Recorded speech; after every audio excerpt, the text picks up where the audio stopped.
Great to be in the Lone Star State. For the third time in 4 years, the Syracuse Orange are bowling.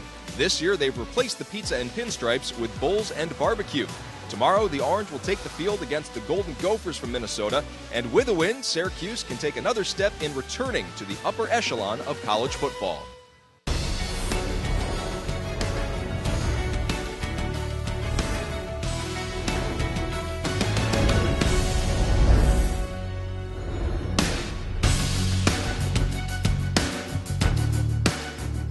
Hi everyone, I'm Brian Sandler. Mark Larson will join me in a bit back in Syracuse. Tomorrow, the scene here at Reliant Stadium will have an orange tint to it as the SU faithful make their pilgrimage to Houston to watch Syracuse and Minnesota match up in the Texas Bowl. It's been more than half a century since the Orange have played a bowl game in Texas. The last and only time was a Syracuse win over the University of Texas, which decided the national championship in 1959. This time, there's a winning season on the line for Syracuse, and while the outcome may not bring the Orange national accolades, it may be another step in the resurgence of the program. Of course, Bowl Week is about much more than just the bowl game. Here's a little of what the team has been doing since arriving in Houston.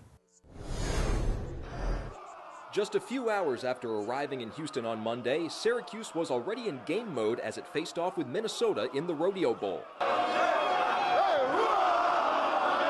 You know, there was a little bit of trash talk going on, but that's what it's about. You know, it's fun. You know, we're excited to play these guys, and you know, we've seen them last year, and so we know what they're all about. And just come out here and do something like this, kind of loosen up the mood. It was a lot of fun. The Orange and Gophers squaring off in 7 Cowboy-style competitions, well, 6 plus an offensive lineman dance-off. And despite Minnesota having experience after winning last year, the Orange dominated with a 6-1 victory, and that was no accident. We actually stressed it during the week. Coach Schaaf even addressed it multiple times during team interviews, so we took it pretty serious, as you can see. Seriousness aside, it was, of course, fun in games, and results aside, the Orange had a lot of fun.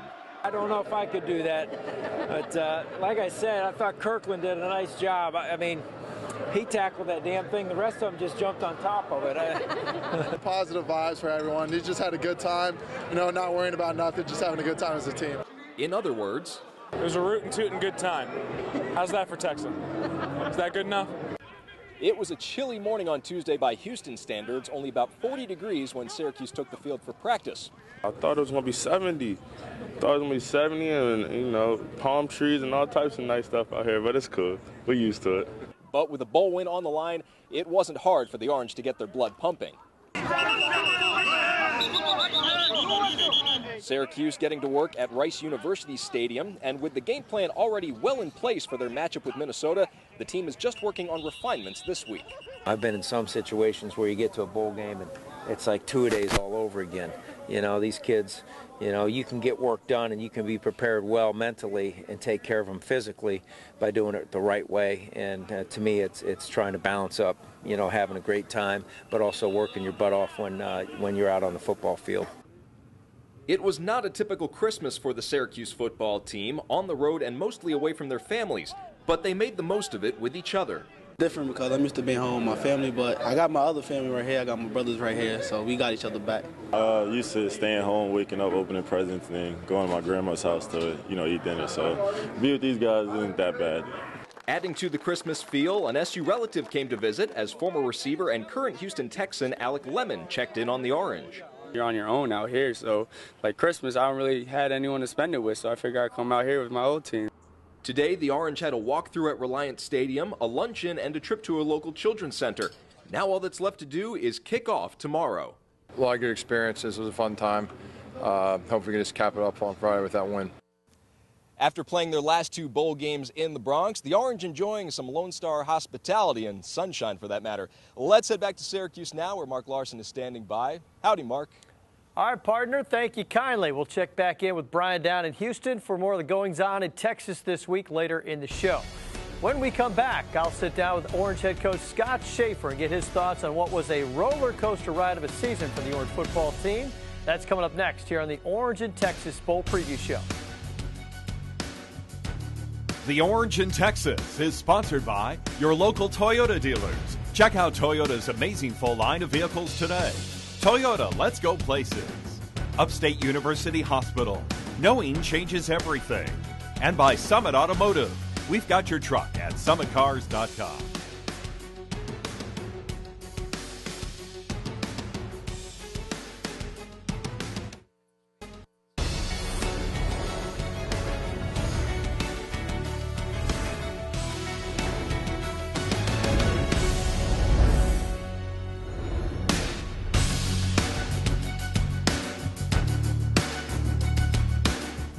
Welcome back to the Orange in Texas Bowl Preview Show. I'm Mark Larson. Coming into the season, there were plenty of questions to be answered. Head coach Doug Marrone had moved on to the NFL, and so had Ryan Nassib, one of the most prolific quarterbacks in school history. New coach Scott Schaefer was heading in hoping for 8 wins, but the experts were calling for about half that. And the way the season started, looked like the experts might be right. The Scott Schaefer era kicked off against an old rival in SU's new home away from home, MetLife Stadium. Oklahoma transfer Drew Allen made his first collegiate start and struggled. A 4-turnover performance by the Orange defense went for naught in Penn State's 6-point victory. In Week 2, the Orange continued their Big Ten tour at Northwestern. The only bright spot when Terrell Hunt made a great first impression, leading the team to a touchdown in his one and only series. SU lost 48-27, but found a new leader. In Week 3, FCS Wagner was welcome relief, as was Terrell Hunt, who took the wheel midway through the first quarter and guided the Orange to a 54-0 win, the largest margin of victory in 13 years, and the first win for Scott Schaefer. The following week, the Orange debuted their new blue helmets and blew out another overmatched team. Hunt threw for 4 touchdowns and ran for another in his first start to send Nick Montana and his Hall of Fame father back to the Bayou with a 52-17 win, the 700th in program history. Unfortunately, the Tiger rag became an all-too-familiar theme in SU's ACC debut. The third-ranked Clemson Tigers sent the largest dome crowd in 13 years home early in a 49-14 defeat. Next, it was off to Tobacco Road for the ACC Road debut in Raleigh. Terrell Hunt sealed a comeback win with a late touchdown, 24-10 final, bringing SU back to even halfway through the season. The second half started in Georgia, and so much for Southern hospitality. The Georgia Tech triple option offense overwhelmed Syracuse 56-0. Nearly a month after getting blown out in their ACC dome opener, the Orange returned to host Wake Forest and turned their defense loose on the Deacons. 2 weeks after giving up 56, the Orange pitched their second shutout of the year, first time that's happened since 1997. After downing the Deacons, the Orange exercised more demons down in Maryland, forcing 4 Terp turnovers in a 20-3 win, moving 1 win away from bowl eligibility. But that 6th win would not happen in Tallahassee, where the unbeaten Florida State Seminoles were simply sensational. SU suffers its second 56-point loss of the season. A couple old Big East rivals came to the Carrier Dome for the final 2 games of the regular season, and after suffering a heartbreaking 1-point loss to Pittsburgh, the Orange resiliency would be tested in the do-or-die season finale. Terrell Hunt played hero, taking the Orange 75 yards in the final 2 minutes, capping it with 6 seconds left, and just like that, the Orange were bowl eligible for the 3rd time in 4 years, doing it in dramatic fashion. Right now I'm joined by head coach Scott Schaefer. Coach, I know you don't have a lot of time to reflect, but when you look back at the season, when you're driving home from work, what are your thoughts about what this team's accomplished and what's left? Well, extremely pleased that we're going to go play in a bowl game against a well-coached Minnesota team. As I look at the season, I say, our goal going into it was to be playing in December or January, and we're doing that. Hats off to a great group of seniors, a group of kids that, as you know, I feel extremely proud of their character. They're good kids. They're going to go out and be successful in society. I look back at the season, I say I wish we would won 2 more games. We had a shot to win 8 games, really a touchdown shy of beating the 2 Pennsylvania schools, and that probably would have made the season exemplary, in my opinion. But we reached our goal. We finished 3rd in our division against the eventual national champion, I believe, in Florida State, and an extremely talented Clemson team. So we're not where we need to be, but we're still playing, and people still talking about Syracuse in December, so that's a good thing. And you had a lot of new things going on this year. Let's start with a new quarterback, Terrell Hunt. What have you seen out of him development-wise, and how much more can we expect from him next year? Well, I think Terrell's got he's got unbelievable character. He's a good athlete. He loves the game. The passion's something that you can't measure, and that's the one thing I do like about Terrell is I know he's going to work hard at it. Now, albeit, you know, we're going to have competition every single year here at every single position.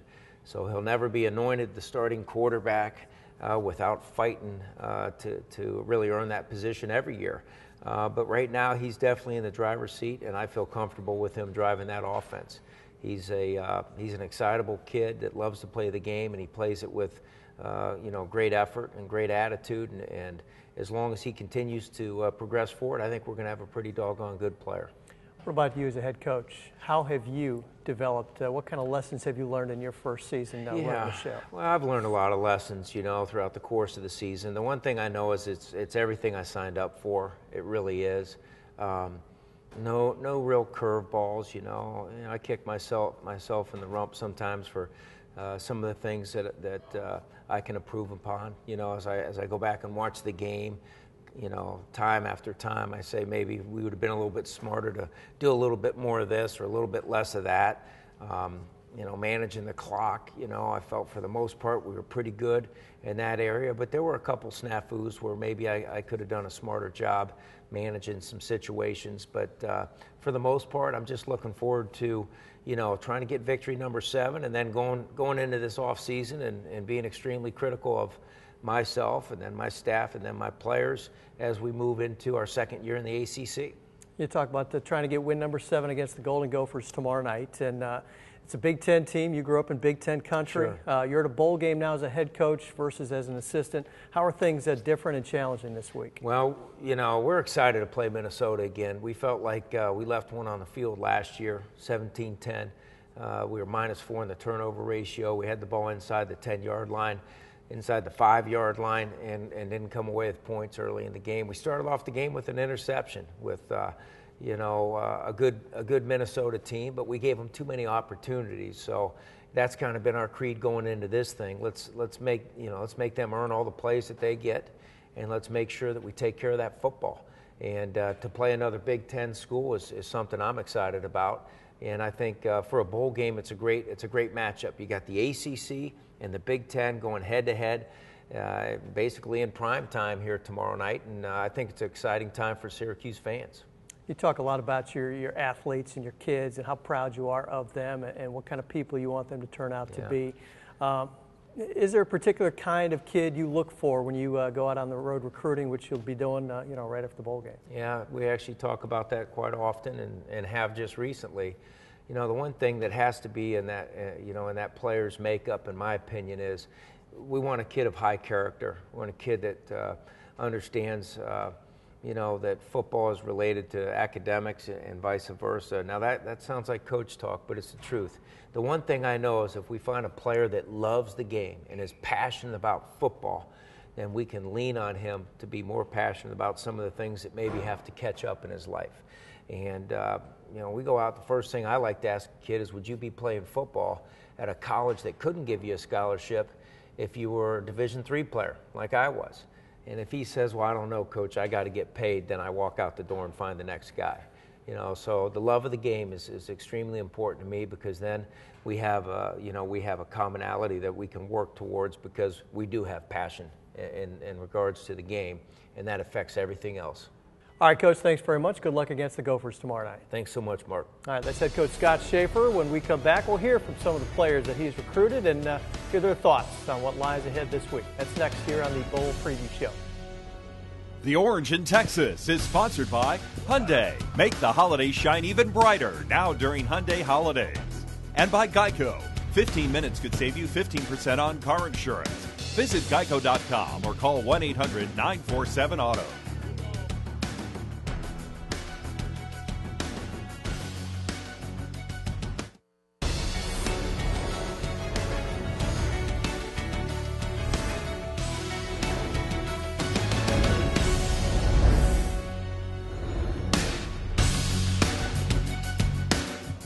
Welcome back to the Orange in Texas Bowl Preview Show. As you walk through the SU Football Hall of Fame, you're reminded of the proud tradition of this great program. This year's senior class has been reminded of that every time they walk through here and look at the bowl trophies that have been collected. Senior tackle Jay Bromley's collected 2 of those at the Pinstripe Bowl, and as he suits up for his final game as an Orange, his careers come full circle. Get out of this season with a 7-6 record, and only have, one losing season under my belt, as being here for 4 years would be a real big accomplishment, so I just want to leave this university as a winner, just like I came in. Honestly, a bowl game, anytime you make it any bowl game, it's a blessing. So whatever bowl game it was, we were excited to go to. I think I was hanging out with my roommates because they were, 2 of them were getting ready to go home, Keon and Beckett. They were about to go home. So we were just hanging out at our apartment, and we got the text, and everybody celebrated and was happy about it. Yeah, I think going to a place like Houston is going to be a lot of fun. A place we've never been before, a place I've never been to. I've never even been to the state of Texas before, so I'm excited to go down there. And I think it's going to be fun to experience a different culture. I think when you get down to a place like Texas, it's definitely not Syracuse, so it's going to be a good time. I was freezing in the last bowl, even though I didn't play, but that's even worse because you're just standing there and everybody was crowded around the heater. So definitely it feels a lot better to go in 70 degrees and play. I could actually help my team out again. I felt so helpless, in the last month or so. I couldn't help in Pitt. I couldn't help in Boston College. I couldn't help in practice. I couldn't help the offensive line get better. There's a lot of things that I couldn't do. I couldn't get in my playbook, most importantly. But I didn't like being out. That's just not who I am. I like helping my team. It's not even for me. It's for my team and my coaches. I play for them. Well, you see a ton of people walking through the building. They're proud of you. They're happy. And, it just feels good to have those people, tell you that they're proud. Everybody counted us out, but they were there through thick and thin. Floyd Little, a lot of people, Jason Poles, Donovan McNabb. It feels amazing. It's sad, to see our seniors go. It's sad to see them go, but I'm excited that we get to extend this journey with them. So I can't wait for this experience to happen, and I'm just going to embrace, while they're here. When I came here, they didn't go to a bowl game in probably the past 5 or 6 years before I got here, and then I'm going to a bowl game 3 out of my 4 years here. You know what I'm saying? It's a blessing. It's hard to win at this level. So you have to take advantage of that, enjoy everything that comes with it, the fruits of your labor, but also understand what it took to get here, and that's hard work, continuing to work on the little things. All right, the players and coaches are ready for this one, looking to add another trophy to their collection. When we come back, we'll go back to Houston and check in with Brian Sandler. He'll take a look at the Minnesota Golden Gophers. That's next here on the Orange in Texas Bowl Preview Show. The Orange in Texas is sponsored by Honda. Start something special with a great deal on a Honda, now at your Honda dealer. Skinny Atlas Jewelry, located in Skinny Atlas and Fayetteville. And by the Bill Wrap Superstore. Make the smart choice. Shop the Bill Wrap Superstore.